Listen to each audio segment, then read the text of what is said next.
Hey everybody, it's Katie, and I wanted to spend a few minutes today talking about my experience with hangovers and the Sinclair Method. Wanted to make this video because I just recently had a hangover experience and I was really surprised by it. And that's because, it's been a little over a year since I've been on the Sinclair Method.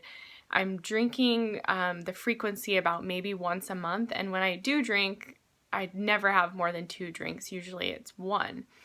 And a few nights ago, I went out to dinner with some friends, and they're total wine connoisseur people. And so when we were going out to dinner, I knew that there was going to be really great wine at the table. And so gave it some thought and decided that I was going to have some wine that night with dinner. So I took the naltrexone, had the wine. It was like a $400 bottle of wine. And I drank maybe 3/4 of a glass, like not even a full glass. And I had a big meal, had tons of food, tons of water, and really felt like sober, especially after dinner. Like the alcohol didn't really impact me. The next morning I wake up and I am so hungover. I have like the anxious feeling I used to get from hangovers, have a headache, nausea, just feel kind of queasy. And that hangover lasted for the majority of the day. It kind of got better as the day went on, but I pretty much didn't feel well the entire day. And that was from 3/4 of a glass of red wine after having tons of food and water and everything. So I was really surprised by that. In this past year, I've had a handful of mild to moderate hangovers on the Sinclair Method, nothing major, because truthfully, I just haven't been able to overconsume while taking the medication. That's not true for everybody, but that was my experience personally.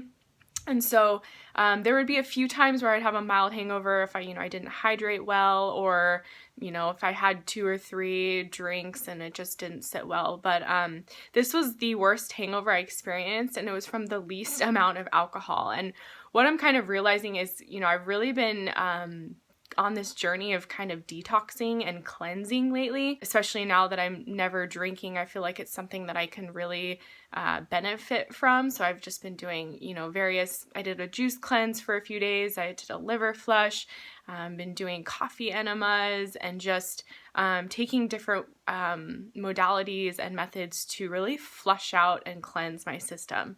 Our bodies are designed naturally to do it on our own, but with the toxic environment we live in and all the processed foods and whatnot that we're eating, it's really important to kind of support the body and help it along. So I've really been transforming my diet to something much cleaner and doing a cleanse. So this is my thoughts and reasoning as to why I was so impacted by this not even full glass of wine, because my body has been really cleansing and detoxing for the past couple of weeks, and maybe this was like truly a poison to my system. But I have heard people talk about in the different forums that hangovers can be worse on naltrexone, especially if you're drinking hard alcohol, because that can overpower the signals of the naltrexone to kind of cut you off from drinking. And so if you are drinking hard liquor, you have more risk of over drinking and having a hangover. But for me, it's hard to say if hangovers have been worse on the Sinclair Method. Nothing's majorly noticeable for myself, just because I haven't been able to consume that much alcohol to cause a hangover.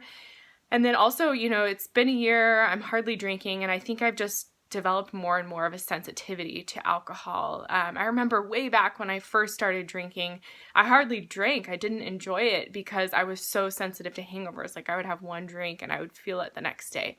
So I feel like that's where I'm returning to now, which is actually, I love it. Truthfully, for myself, I don't really mind that my body is rejecting the alcohol. When I first started the Sinclair Method a year ago, this might have been like a bummer for me because I was still really in the addiction and still really, wanted to drink and crave the alcohol. But now that it's been a year and it's the addiction's removed from my system, I just don't really like alcohol anymore. And it's something that feels like it's happened quite organically and naturally with the support of the medication and the Sinclair Method.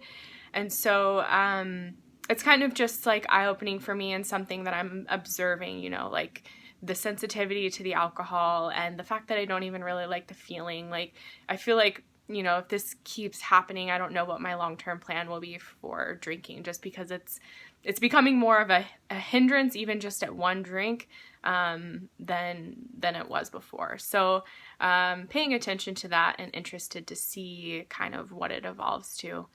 But just wanted to share this experience, and I hope it's of help to you. Please subscribe for more videos on the Sinclair Method and other wellness and health experiences I'm having as I'm moving on from alcohol addiction and transitioning into a healthier, more embodied lifestyle. Thank you for watching. Bye.